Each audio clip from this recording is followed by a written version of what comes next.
Hello my dear friends, you're in the Military Summary channel, and in this video we're going to discuss the most important events that took place during the previous 12 hours. We have a lot of very interesting updates, so let's start.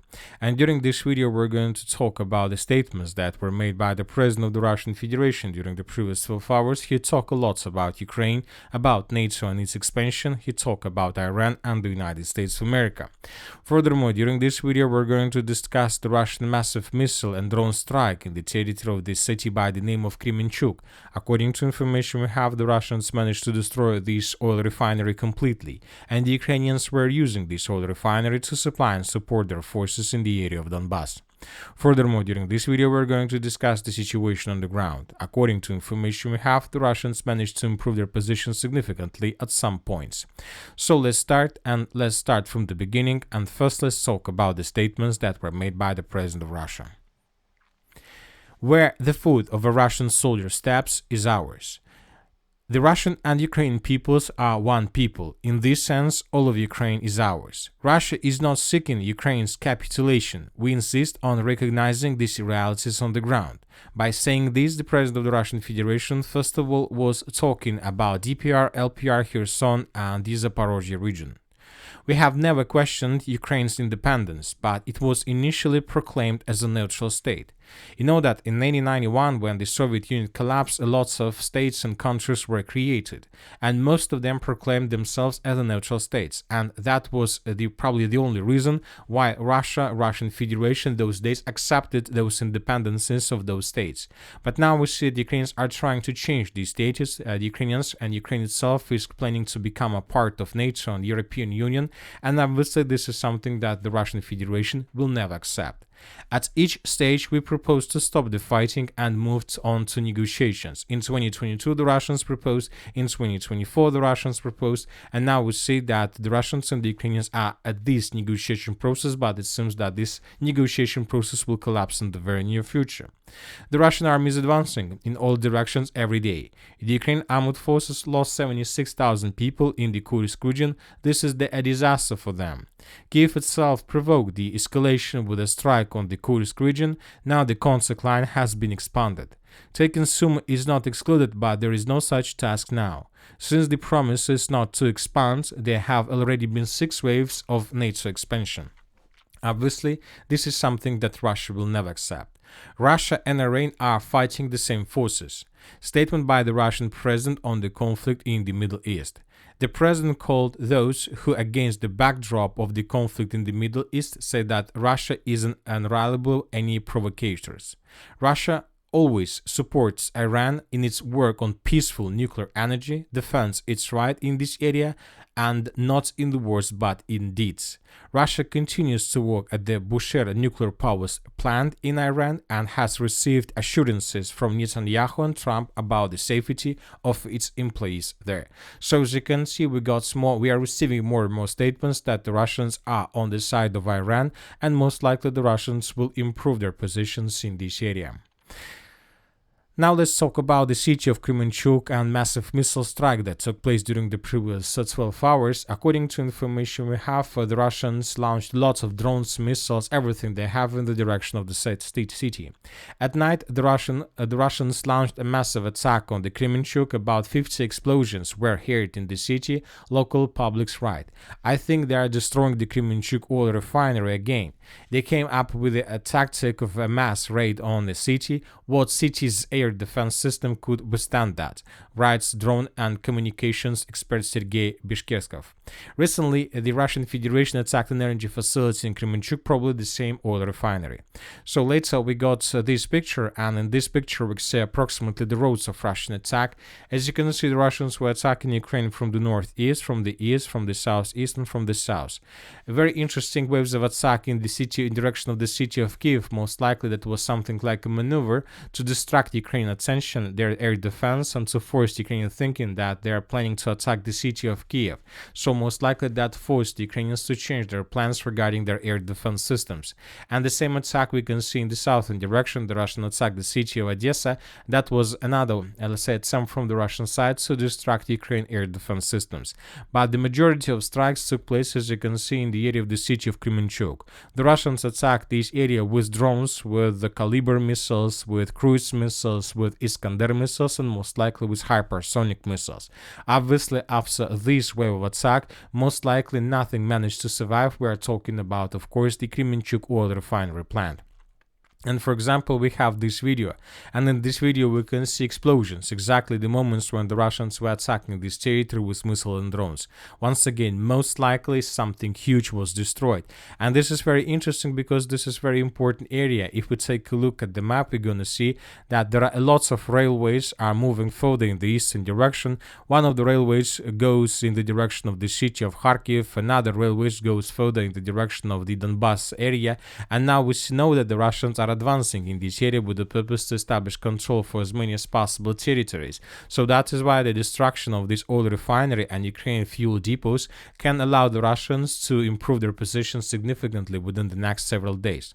Furthermore, we'd like to remind you that several days ago the Russians already bombed the territory of Kremenchuk, and this took place on the 15th of June. So several days ago, almost a week ago, the Russians attacked this oil refinery, probably with the same purposes, to destroy Ukrainian facilities, oil depots, ammo depots, and not to allow the Ukrainians to use fuel for their forces along the line of combat contact. And I would like to remind you that after this attack, the Russians managed to improve their position significantly in the Konstantinovka direction. Now the Russians repeated their attack, and we're expecting for additional changes on the ground in Russian favor in the very near future. Now let's move further and let's discuss the situation on the ground, because during the previous 12 hours the Russians managed to improve their positions significantly. And first we're going to talk about the Donbass direction. The most important updates, as usually these days, are coming from the area of Konstantinovka.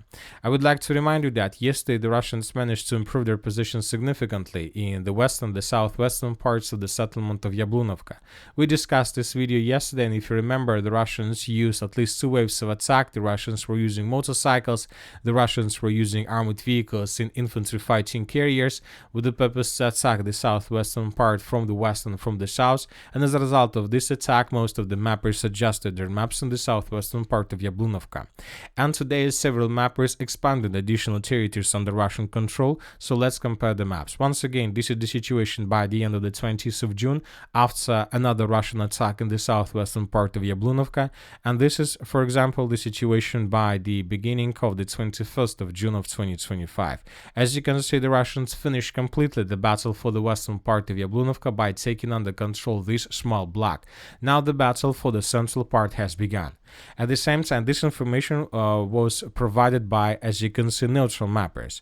And for example, we got another very interesting article published by the pro-Ukrainian sources by Deep State, and according to them, the Russians, as a result of offensive operation, managed to establish complete control over another company stronghold that is located along N32 road. So once again, during the previous 12 hours, the Russians managed to improve their position significantly in the western part of the village of Yablunovka, and the Russians continued advancing.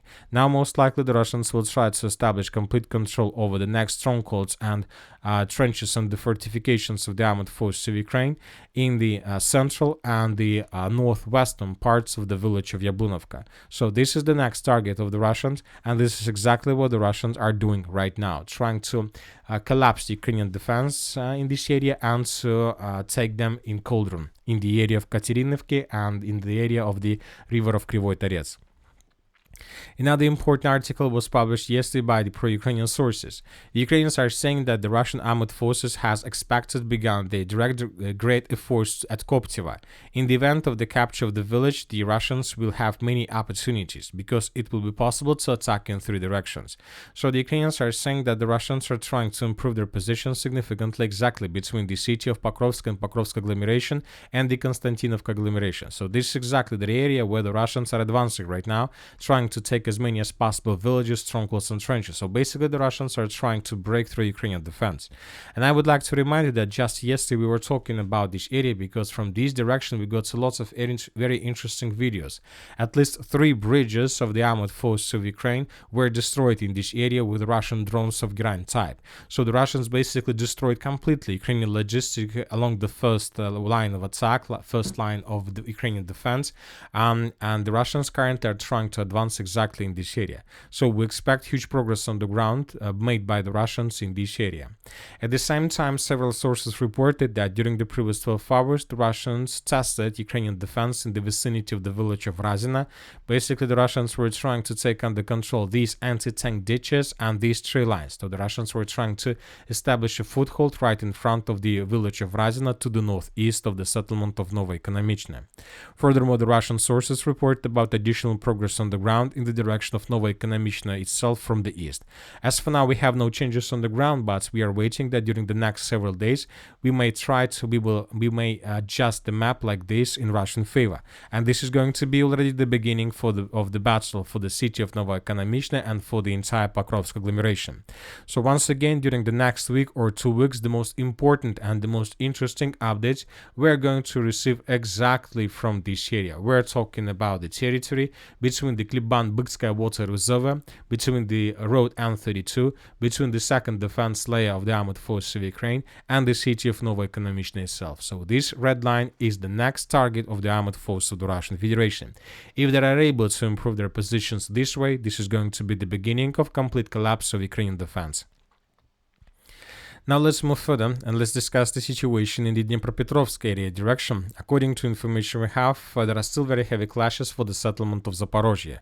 The pro-Ukrainian sources confirmed Russian progress on the ground, and they confirmed that the Russians indeed managed to enter the village of Zaporozhye itself, but as for now without any changes on the ground on the village itself. The Russians managed to improve their positions around. This is very important because the battle for Zaporozhye, for this small village, started approximately 4 or 5 days ago, and we still see that Ukrainians show fierce resistance, and the Ukrainians don't allow the Russians to move further in the western direction. And according to information we have, the Russians stopped their attempts to move further in the inside of the village of Zaporozhye, and the Russians decided to outflank the village from the south. And according to many very reliable sources, the Russians managed to take under control this intersection of roads. This information was confirmed by very reliable sources that have affiliation with the group of forces East, the group that is responsible exactly for this offensive operation. So we are waiting for additional progress on the ground, and now we see that if this information is correct, that every single village in this small pocket is now by itself. We're talking about the village of Zirka, Yalta, and Zaporozhye. If this information is correct, obviously during the next several days these territories will be taken. Furthermore, we got reports that after the fall of the village of Kamar and Vesela, the Russians began advancing in the western direction with the purpose to outflank the settlement of Shevchenko from the north and to attack and to cut the main supply lines between Voskresenka and the village of Shevchenko itself. We're talking about this supply line. Currently, this is one of the most important targets for the Russians. Furthermore, according to information we have, Russian progress on the ground and Russian offensive in the area of Shevchenko was confirmed by pro-Ukrainian sources from Deep State. This is also very important proof of Russian offensive in this area, and this information was confirmed by several neutral mappers. So now we see that the Russians continue their offensive. As we discussed in the previous videos when talking about this area, the most important target for the Russians are the villages of Velika Mikhailovka and the village of Pokrovsk. Additional details we received from the area of Malinovka. According to information we have, the Russians managed to improve their positions on the territory of the village itself in the southeastern part. I would like to remind you that just yesterday we got this video, and in this video, according to pro-Ukrainian sources, we can see the edge positions of the armored forces of the Russian Federation on the territory of this Orthodox church. The Russians took control over this territory and began digging deeper process. And based on this video, yesterday most of the mappers adjusted their maps. And today we got additional reports that the Russians managed to improve their positions even further and to establish complete control over the southeastern part, and the Russians, as we can see, continue moving further in the northwestern direction. As we discussed in the previous videos, most likely the Russians, when talking about this direction, are going to advance and to establish complete control over the territory along this red line. So everything here most likely is the task of the armed forces of the Russian Federation. And that's it for the short video. Military Summary channel reminds we condemn any violence in the world. Thank you for watching, subscribe to my channel, put your likes, join my Patreon, and have a good day. Bye bye.